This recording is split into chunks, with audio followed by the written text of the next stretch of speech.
For Brahms' 6 pieces for piano, his Opus 118, towards the end of his career, I've chosen to take a look at the second song of the series, the Intermezzo in A major.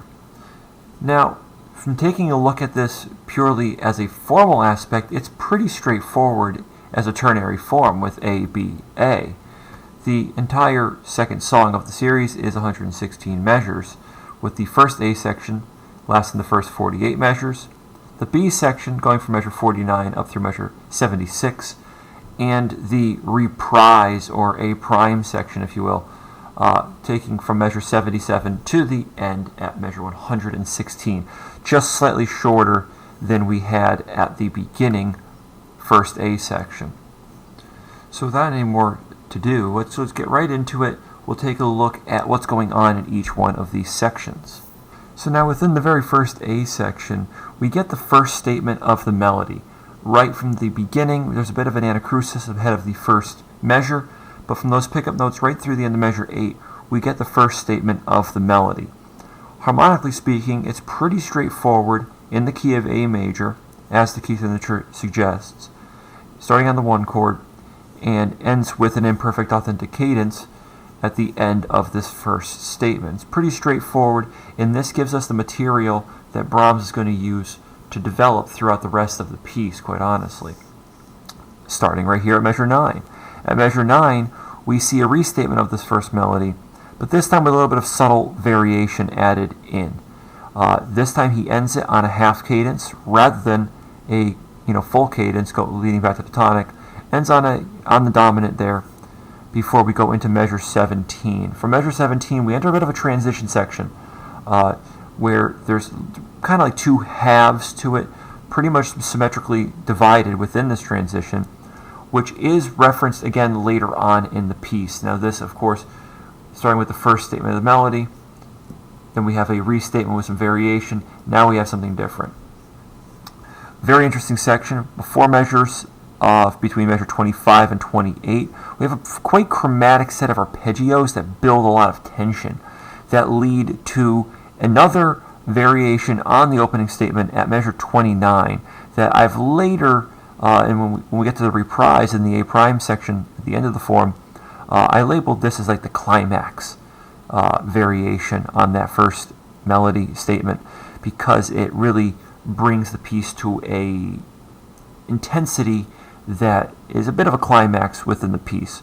At measure 35, quite interestingly, we see material from the original statement of the melody given an inversion, and this really gives a nice, sweet sort of mood to the piece. It's very gentle and delicate, but it's an inversion of the original material that can be somewhat overlooked, but sitting down at the keyboard, running through it, you start to realize there is something going on here that's a restatement to there, and it's just an inversion where he does harmonically add some interesting stuff. We kind of touch on the 4 chord briefly, just briefly. One thing we'll discuss later on, Brahms puts a lot of extra tones into some of these chords, sometimes a little bit of non-chord tones, sometimes uses suspensions, other times I think just used for some color. But we do see that through here. We go through the 4 chord, the 5 chord, and of course back to the tonic 1 chord. That results in a perfect authentic cadence, but it's delayed by suspensions. Like I mentioned before, you throw some extra stuff in there. It doesn't just go straight to 5 to 1. There's a bit of a suspension on the 1 chord before it fully settles into being clearly back on the tonic. In measure 39, again, we're referencing this transition material we had back at measure 17. And that brings us up to the end of the A section. The final 2 measures directly reference this initial theme with kind of a rolled out chord that gives us a perfect authentic cadence to end the A section at the end of measure 48 so that we can enter the B section at measure 49. So here at measure 49 we enter the B section, which most obviously different about it is it enters the relative minor of F sharp minor. We've left the home tonic of A major, which I have labeled this as the 6th chord in A major, and down here I've also labeled it as if we were in now the tonic minor, the relative minor of A major, of course F sharp minor. We start on the F sharp chord, and again we're pretty much hanging out between our, now in the minor tonic and the dominant, really right throughout. So again, harmonically here, Brahms is not doing anything too unusual or experimental harmonically when it comes to the chord progression. Though we do see Brahms take us into the relative minor's actual major form of F sharp minor, which we'll talk about in just a brief moment. Starting off this B section, we have I've labeled as the B section melody. This is a different melody than we saw back in the A section that went through quite a number of variations. This different melody will also go through some variations within this B section, but we get the first statement of that here at measure 49 on the tonic minor of F sharp minor. Now I have labeled this in two different ways. This would be viewed Roman numerals in regard to A major, and of course since we've actually kind of modulated to the relative minor, I have put down here in the relative minors Roman numerals where instead of calling it the sixth of the A major, we've put it here as the tonic minor as one chord, which also means the C sharp chord, the dominant of F sharp, that shows up quite a bit. Instead of calling it 5 of 6 in the key of A major, we'll just call it 5 in F sharp minor. This first 8 measures of the B section is repeated. The only part that we really have to deal with a repeat in this particular song of the 6 songs, we see this 8 measures repeated. I've labeled this dominant chord, the C sharp, at the end of this section as a half cadence. I do understand it does go back to F sharp in the following measures, whether it be on the repeat or with what we'll talk about in a moment going into measure 57. But it ends the phrase, the entire 8-bar section, if you will, on the dominant. Therefore, I've labeled this a half cadence, though it could be particularly argued, I suppose. After the repeat, which expands this seemingly short section, proportionally, considering it looks short from 49 to 76, but really we have an extra 8 measures in there. Helps even out the proportions of the overall piece. At measure 57, we do something interesting. Brahms takes us to not the tonic minor, but he takes us to the major form of it. We've actually entered F sharp major for a brief section here. Quite interestingly, again, putting variations on previously stated material now in the major key. This one indisputably ends on a half cadence at the end of this section, just before measure 65, with a lovely fermata that really brings a bit of a contextualization to the mood of the piece, where we just sit on that 5/7 chord, if you will, the C sharp dominant chord, before we move on after the fermata into measure 65, which again does have some further development, variations on this B section melody, but this one's a little bit more in line with what we have here rather than the F sharp major section, because we are now back into F sharp minor. This section ends with a perfect authentic cadence, again delayed by suspension like we saw back at the end of the A section around measure 38 or so at the end of that section, with that little bit of delay of the obvious cadence with a little bit of a suspension. For measure 74, I've labeled here that we are leaving F sharp minor and returning to A major. We see a 5-1 imperfect authentic cadence to end the B section back in the major, the tonic major of A major, right here from 74 to 76. It's a little bit of a closing modulation section, short and sweet, to bring us back to the A section for the final A section, the reprise, if you will. So for the return to the A section, which I've labeled as A prime, or maybe it could be called a reprise of the A section to round out this ternary form, Brahms goes straight back into the A theme. Now I've written here that he's gone to the initial opening A theme with a little bit of ornamentation. So it's like he picks right back up on this whole variations on the original melody idea.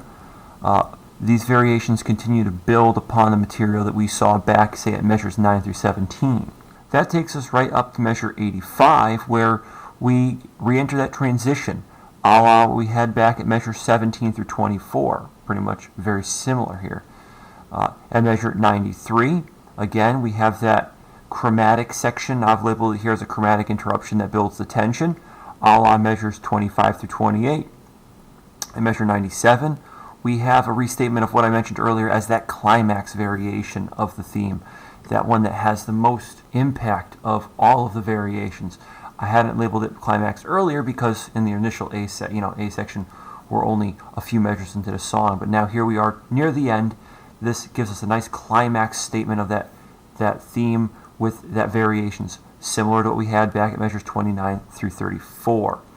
And just as we had back at measures 35 to 38, we have that inversion of the melodic theme that we saw earlier.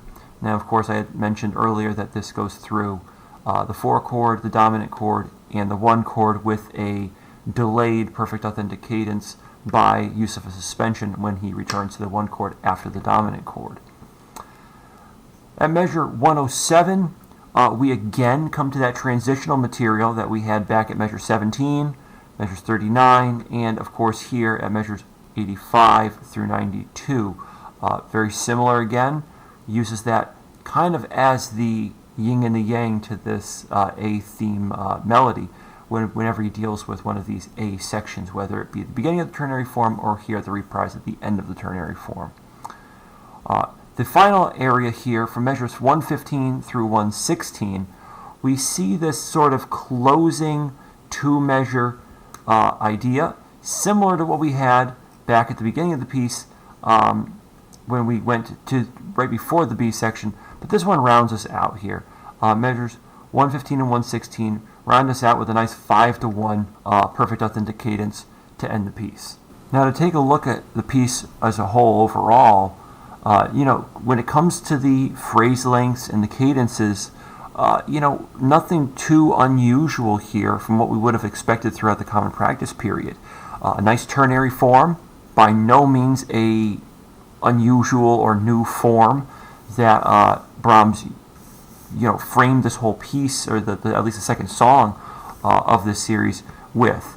A pretty straightforward approach there. The phrase lengths within there, nothing too crazy.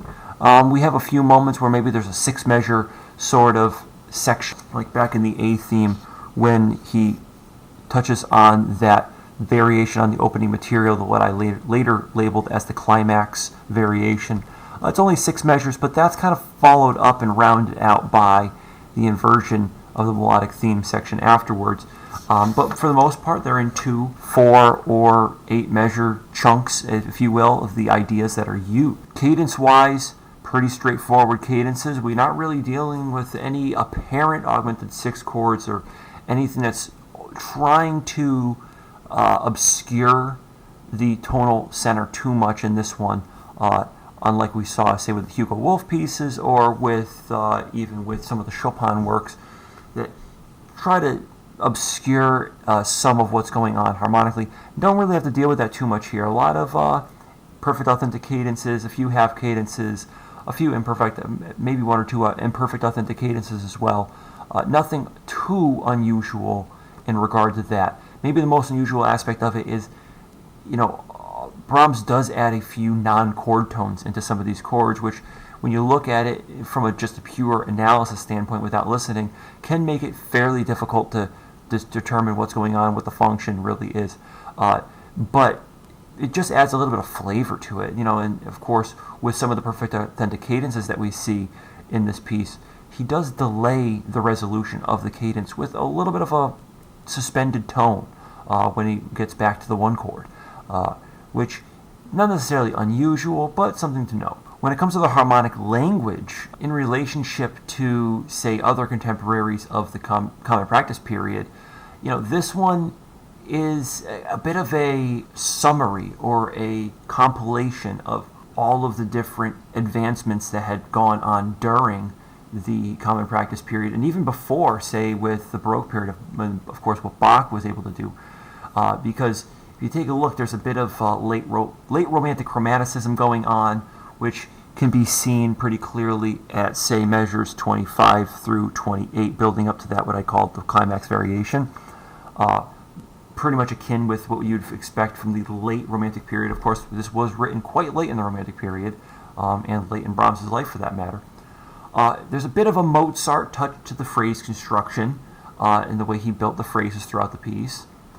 There is some, I didn't talk about it in specific here, but there is some counterpoint play going on. Not necessarily strict overall counterpoint, but we do have a bit of a Bach touch to it.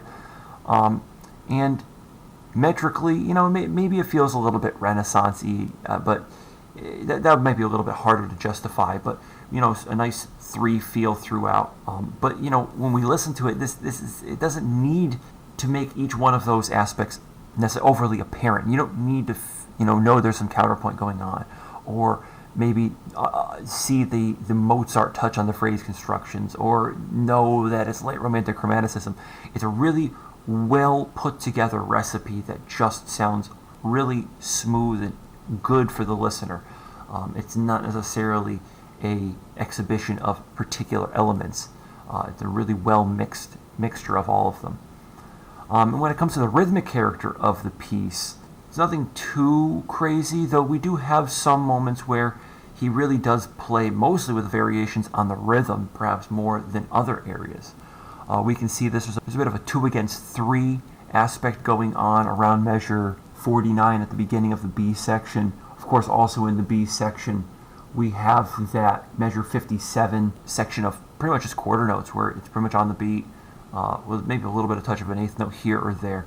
But for the most part, he sits pretty conservative rhythmically and perhaps formally. But what's going on with the treatment of the material is really where we see that late Romantic touch, and what Brahms was noted for, where even like as Edward Cohn pointed out in the reading, Brahms was a bit more of a progressive than maybe he gets credit for. I mean, he's often compared to what Wagner was doing, and as if Wagner was the new sound and Brahms was the old guard. Maybe not so necessarily true. More Brahms had respect for the past and didn't want to fully ditch it behind, like was a bit of maybe the social zeitgeist of the time, with the temptation to do so. Now, this is not to say that there isn't still at least some play with the metric aspects and the phrase treatment of the piece, because Brahms does do that. We start to see that down around measure 16, just before we get into the transition section.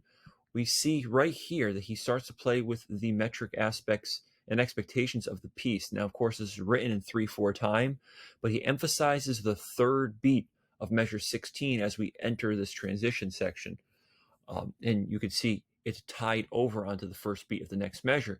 Now, there is still this movement in the bass, but it really moves the emphasis to the third beat rather than the downbeat, which does add some conflict with the 3/4 notation of the piece, with what's actually being played here. And we see that used through the next few measures. And we see it, Brahms departs from that strong on 3 feel around measures 23 and 24 here on the top of the next page. That again adds some more conflict to the feel that we have metrically within the piece, but he somewhat resolves that here at the beginning of measure 25 with this strong hit on the downbeat, which resolves some of the unusual aspects that have been going on through this previous transition section, metrically speaking. There's another interesting moment to note in the B section when he modulates over to the parallel major of F sharp major. Now we see this eighth note here on the first beat, upbeat right here. Now usually this would be kind of used to emphasize, the next beat, which is what kind of happens here. For at least in my eyes, in my ear, more importantly, this from the second beat of measure 57 onto this cadential fermata here in measure 64, it almost feels as if this is in a 4, or and for me at least, it feels as if it's in 2, with these chorale style chords going on. It does again play against the written 3/4 meter. It doesn't necessarily emphasize the downbeat so much, because it kind of comes in on the second beat of this phrase. Another important thing to point out about this B section is there is a bit of some canonic writing going on here. It's as if everything starts to echo itself. Like up here we see in the upper voice, we see this F, E, D line coming, and then just a beat later, In the bass, we see F, E, and D. So there is this sense of canonic writing, and it almost echoes itself through the voices here in the B section. Before I chose this, number 2, the Intermezzo in A major, I did listen to all 6 songs of the series, and they're all fine pieces of writing, but this one is just a different mood. It's much more subtle and smooth in the way it's written. And when you put all of these aspects together, it really does create a very effective mood for the listener, which is likely why it's one of the more known of the songs out of this Opus 118 from Brahms. Well, I hope you've enjoyed this look at Opus 118, Song 2, the Intermezzo in A major. I've enjoyed taking a look at it. There is likely much more that could be found within this piece, but this is just a quick overview. And thank you for taking a listen, and have a great day.